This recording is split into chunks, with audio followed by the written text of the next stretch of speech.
स्वामी जी। आज के सत्संग की वाणी गुरु नानक देव जी की है। श्लोक महला पहला। सत्संग के वचन। घर में घर दिखाए दे सो सतगुर पुरख सुजान, पंच शब्द दुनिकार दुन तह बाजे शब्द निशान। श्री गुरु नानक साहिब जी से किसी ने सवाल किया कि महाराज, गुरु की क्या पहचान है और गुरु क्या देता है। गुरु साहिब ने फरमाया कि ये शरीर परमात्मा से मिलने का घर है। इस घर के अंदर से उस घर का रास्ता है जहां हमेशा रहना है। ये शरीर किराए का मकान है। कहते हैं जो महात्मा हमें इस घर के अंदर उस मालिक का घर दिखाए वह सतगुरु है, वह संत है। त्रिलोकी फना है, जो सचखंड है वह फना नहीं होता। प्रलय में ओम तक की सृष्टि ढह जाती है और महाप्रलय में सोहम तक ढह जाती है। सचखंड कहो, सतलोक जहाँ मकामे हक, ये वह देश है जहाँ ना प्रलय आती है ना महाप्रलय। इसलिए संतों ने सचखंड को अपना इष्ट रखा है। जब हम सतगुरु के पास जाएंगे वह कहेगा तेरे अंदर 5 शब्द, 5 कलमे, 5 नौबतें बज रही हैं। अपनी सूरत को उनके साथ जोड़ दे। उनमें कशिश है। वे सहस दल कंबल से शुरू होकर सचखंड में जाकर खत्म हो जाती हैं। क्षत्रिय हो जहाँ ब्राह्मण, जहाँ कोई और कौम, जहाँ कौमों मजहबों का सवाल नहीं। हमें तो इल्म लेना है, रास्ता लेना है। हमें सतगुरु के साथ कोई रिश्ता नाता तो करना नहीं। कबीर साहिब मुसलमान जुलाही थे। राजा बीर सिंह और बघेल सिंह उनके सेवक थे। गुरु रविदास जी जूते गांठते थे। मेवाड़ के राजघराने की मीराबाई और राजा पीपा जैसे क्षत्रिय राजपूत उनके सेवक थे। सो इन 5 शब्दों का रास्ता देता है वह सतगुरु है। और क्या दिखलाएगा। दीप लो पाताल तह खंड मंडल हैरान, तार गोर बाजितन तह साच तख्त सुल्तान।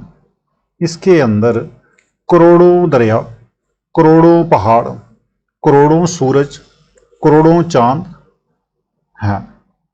खुद खुदा इसके अंदर है। ब्रह्मा, पार ब्रह्मा इसके अंदर है।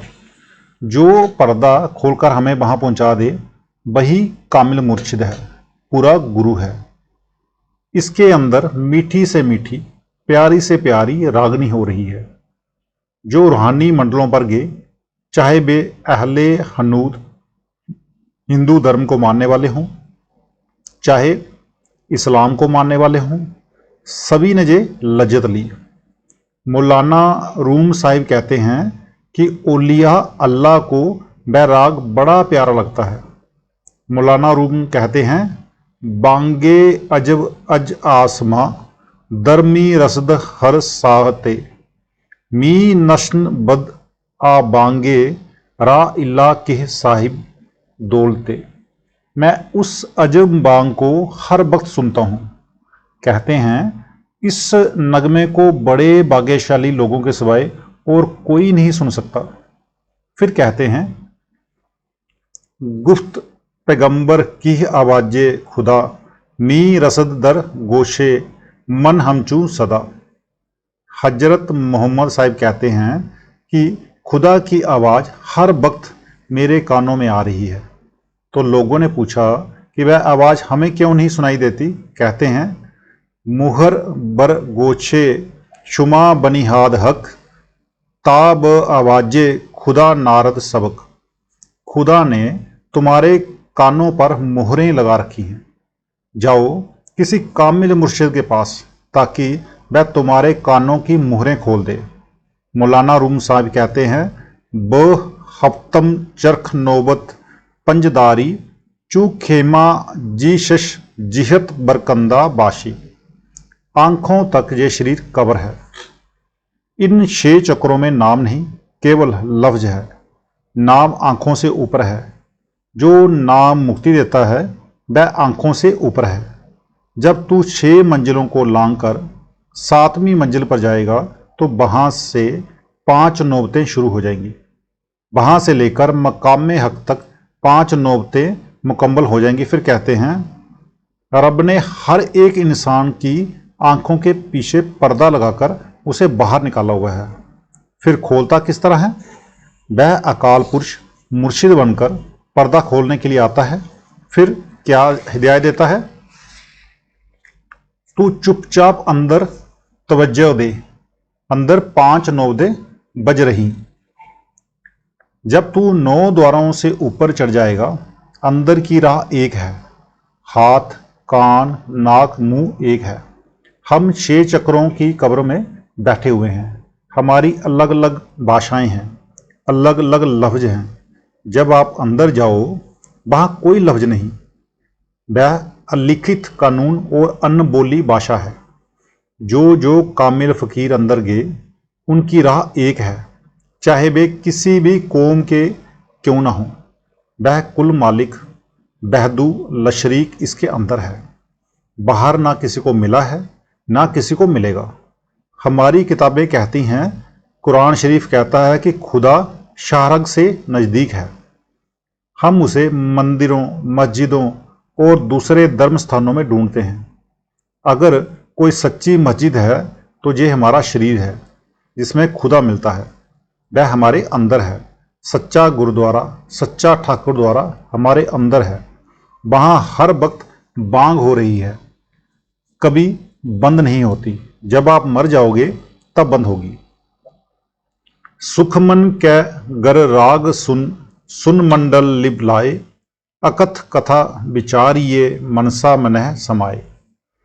सतगुरु से राह लेकर 9 द्वारों को छोड़कर 10वीं गली खोल लो। सुषमना के रास्ते से होते हुए तारामंडल, सूरज, चंद्रमा को लांघ जाओ।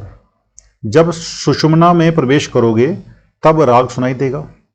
बाहर के बाजे तो 2 घंटे 4 घंटे बजकर बंद हो जाते हैं, मगर जो बाजे तुम्हारे अंदर हैं वे कभी बंद नहीं होते। जब मौत आएगी तब बंद होंगे। फिर कहते हैं कि जब वह राग सुनेगा तो काम, क्रोध, आशा, मनसा सभी मर जाएंगे। उन रागों का नमूना बाहर है ही नहीं, वे अकथ हैं। उनको सुनने से इंद्रियां भी अपने भोगों को छोड़ देती हैं। ये हालत कब पैदा होगी? जब तू सुषमना से होकर पार ब्रह्म में पहुंच जाएगा, जहां पहुंचकर इसकी आत्मा के ऊपर से स्थूल, सूक्ष्म और कारण तीनों शरीर उतर जाएंगे। मन, माया, काम, क्रोध, लोभ, मोह, अहंकार और तीनों गुण दूर हो जाएंगे। जब सारे पर्दे उतर गए, आत्मा नंगी होगी। उस वक्त ये कहती है कि मैं आत्मा हूं। ये हालत गुरु की कृपा से ही मिलती है। उल्ट कमल अमृत बरिया, इह मन कथु न जाए, अजपा जाप ना बीसरे, आद जुगाद समाए। हर एक आत्मा का झुकाव नीचे की ओर है। इंसान का हृदय कमल उल्टा हुआ है। हर एक आदमी के अंदर हाबे हयात यानी अमृत बरस रहा है, जिसे माया पी जाती है, काम, क्रोध पी जाते हैं। ये खाली का खाली रह जाता है। अगर किसी गिलास को उल्टा रख दो, चाहे सारा साल बारिश होती रहे, उसके अंदर पानी की एक बूंद भी नहीं जाएगी। अगर उसे सीधा कर दो तो पहली नहीं तो दूसरी बारिश में जरूर भर जाएगा। जब कामिल मुर्शिद मिला, उसने राह बता दी। जे उल्ट कर आसमानी मंजिलों पर चढ़ा तो हृदय कमल सीधा हो गया। हम अमृत बरसा और वह अमृत से भर गया। इसने अमृत पिया, शांति आ गई। ये तो अभी पहली मंजिल का हाल है। मन लज्जत का आशिक है। दुनिया की करोड़ों लज्जतें दे दो, ये तृप्त ही नहीं होता। इसे वश में करने की सिर्फ एक ही दवा है। अगर ऋषि मुनियों ने वश में किया है तो इसी दवा से, अगर संतों ने वश में किया है तो इसी दवा से। वह दवा क्या है? नाम, अमृत। जब मन को अमृत की लज्जत मिली, दुनिया की लज्जतों को इस्तीफा दे दिया। मन कैद हो गया, इंद्रियां वश में आ गई। आत्मा अकर्ता और अभोक्ता है। वह खुद ना कर्म करती है ना भोग भोगती है। इसका एजेंट कौन है? मन। जब मन काबू में आ गया, आत्मा आजाद हो गई। कहते हैं सतयुग में भी जही दवा थी, त्रेता में भी जही, द्वापर में भी जही और कलयुग में भी जही है। गुरु नानक साहब कहते हैं आद सच जुगाद सच है भी सच, नानक होसी भी सच। हमारे और परमात्मा के बीच में अगर कोई पर्दा है तो मन का है। जो हाय हाय करते हैं कि मन नहीं लगता, वे मेहनत नहीं करते। अगर मेहनत करें, उल्टकर ऊपर जाएं तो अमृत मिले। इसकी मोहब्बत लगी हुई है दुनिया के साथ, फिर मिले क्या? गुरु तेग बहादुर साहब कहते हैं मन माया मैं रम रहियो, निकसिंत नाहिन मीत, नानक मूर्त चित्र जीव शाड़ित नाहि बीत। जिस तरह किसी दीवार पर तस्वीर बनी हुई है, अगर हम उससे कहें कि आ हमारे साथ बातें कर, तो वह दीवार को नहीं छोड़ती।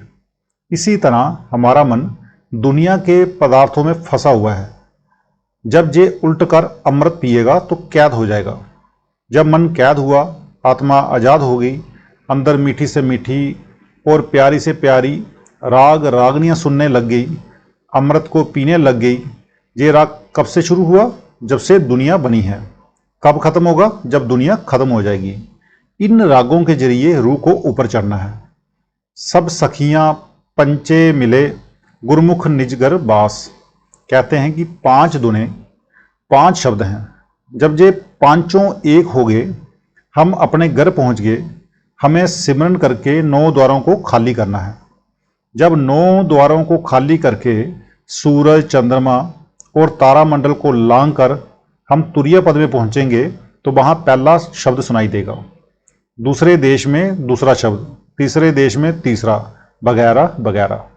हमें पहले शब्द को पकड़कर दूसरे देश में पहुंचना है, दूसरे शब्द को पकड़कर तीसरे देश में, तीसरे शब्द को पकड़कर चौथे में और चौथे शब्द को पकड़कर 5वें देश में। 5वें देश यानी सचखंड में जाकर पांचों शब्द एक हो जाएंगे। वह हमारा घर है।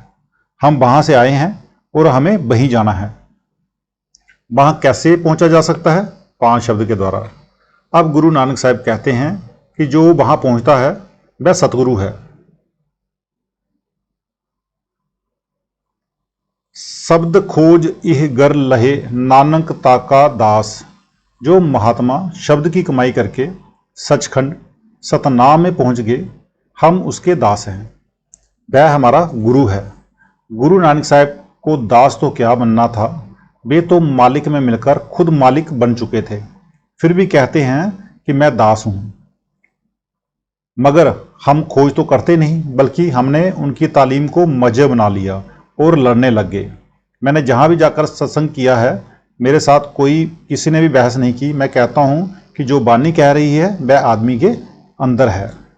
तो आज का सत्संग इतना ही। मिलते हैं कल के सत्संग में। राधा स्वामी जी।